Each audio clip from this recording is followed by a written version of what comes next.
Hey guys, markets look absolutely terrible today, and we go just into the stats and talk about that for a bit, and then I want to talk about something different today, because there is a theory called the Trojan horse theory. It's about Bitcoin being a Trojan horse, but in which way? And I found many more Trojan horses, and that's why I call this video So Many Trojan Horses. Let's begin. We get into the stats. We see altcoin season is unloading again. We are right back in the way of Bitcoin, and the fear and greed index is at 45, and we are heading into fear.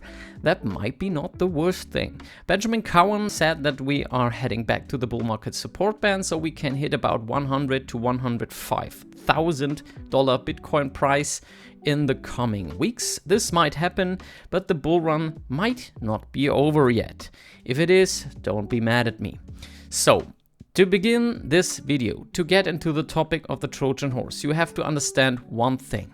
And that's the most important thing the elites are working on right now. And this thing is called CBDC. The central bank digital currencies. If you don't know this website, you might put it into your bookmarks, cbdctracker.org. And here you see all the countries that are actively developing or have even launched a CBDC. Just short explanation. CBDC means it's a central bank digital currency. That means one authority, the central bank, controls all the money. So what we have right now is many banks can issue dollars or any other currency. In Europe it's the same, in Japan it's the same, in Russia it's the same. And when CBDCs are out, only the central banks control all the money. It's all digital and it's completely controlled. And that is really bad. If that is happening to all of us, we live in a prison. So one thing you have to know, CBDCs were rolled out in Nigeria and the people didn't use it. They said, no, we don't want this. And now you can guess 3 times what they used instead. Well, it was Bitcoin, of course. So many people in Nigeria bought Bitcoin when the CBDCs launched. So which one is the Trojan horse? And right now we have in Kenya, they saw what happened in Nigeria and they canceled the project all over. We have Ecuador and we have Kenya. They have already canceled the project, and all the other countries are actively developing this thing. Okay, so what you have to know now. There is a theory that Bitcoin is also a Trojan horse for the CBDCs. This is tinfoil hat territory, and the name Satoshi Nakamoto, so the guy who invented Bitcoin, if you part the name in Satoshi Nakamoto, it means intelligence from central origin, so from the CIA. But even ChatGPT says this is a conspiracy because Japanese doesn't work this way.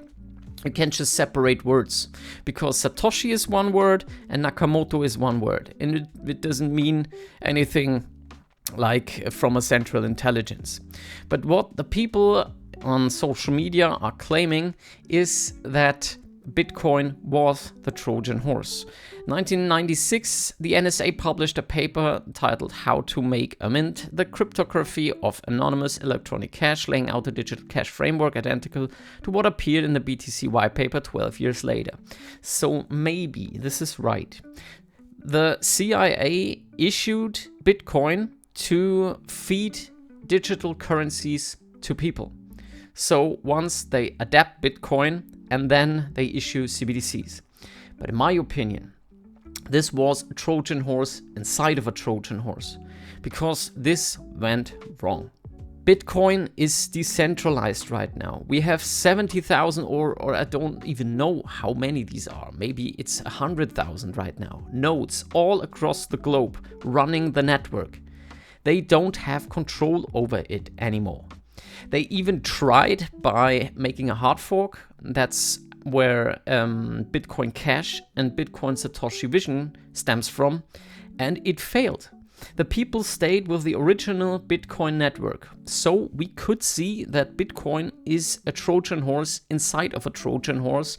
So whatever the CIA or the NSA was planning it went pretty wrong. So this is the first Trojan horse theory. It goes both ways. The next Trojan horse we have, the Bitcoin ETFs, BlackRock Bitcoin iBitShare, is also a Trojan horse. BlackRock has the capital to buy enormous amounts of Bitcoin and with that have control. Maybe they have control over the price, but they don't have control over the network. This is still on the miners and it's still on the node runners. And with the miners, we recently saw that Google bought a large share of a mining company. So maybe they now start buying into the mining companies. Maybe this is also true. We have another Trojan horse, the Bitcoin ETFs. They try to gather as much capital as possible to capture as much of the Bitcoin supply as possible. The next Trojan horse we have, how Bitcoin treasury companies are speculative attack on fiat. What Michael Saylor is now doing, he gathers Bitcoin, the Bitcoin price rises, he uses the Bitcoin as a collateral to get more debt, he picks up credit, and with that credit he buys more Bitcoin, pushes the price to the upside, and with the new Bitcoin price he can take another loan and then buy more Bitcoin. This goes indefinitely because we have unlimited amounts of money and a limited amount of Bitcoin. People say this goes well as long as it goes well. And sometime Bitcoin price might crash down to 50, 40, 30,000 and maybe Michael Saylor gets liquidated. So this is another Trojan horse that goes both ways. We don't know. Is Michael Saylor on the side of the Bitcoiners? I'm pretty convinced he is, but maybe he's another player who was just installed to capture the Bitcoin network. Future will tell. The next Trojan horse. Yes, in 2025, CBDCs will begin to coexist with stablecoins. The next Trojan horse are the stablecoins. Many people say that stablecoins are indeed CBDCs. They are centrally issued, they are centrally controlled. So maybe stablecoins are the Trojan horse for the CBDCs. We use stablecoins more and more if we dive into the crypto space. If we sell Bitcoin, most people put them into Tether or any other stablecoins. And maybe this is the first phase for people to get accustomed to digital dollars. And with that, when that is out of the way, they can issue CBDCs and tell the people, well, it's all the same. We just issue an official stablecoin, and that is the end. We have CBDCs, and the stablecoins were the Trojan horse for them. And we scroll down. Yes, the masses are clueless to what's happening. The stablecoins are the CBDC replacement. Worse even, as they will have no regulatory oversight as they are private. That's the thing. Tether is a private company. So if the big money can control the company behind the stablecoin, they can indirectly control the stablecoin. And with that, we have something like CBDCs. So again, stablecoins, Trojan horse for control. We go further. And now, what if I told you that censorable fiat stablecoins are CBDCs, no matter the ticker? So this is what I'm talking about. Stablecoins might be CBDCs.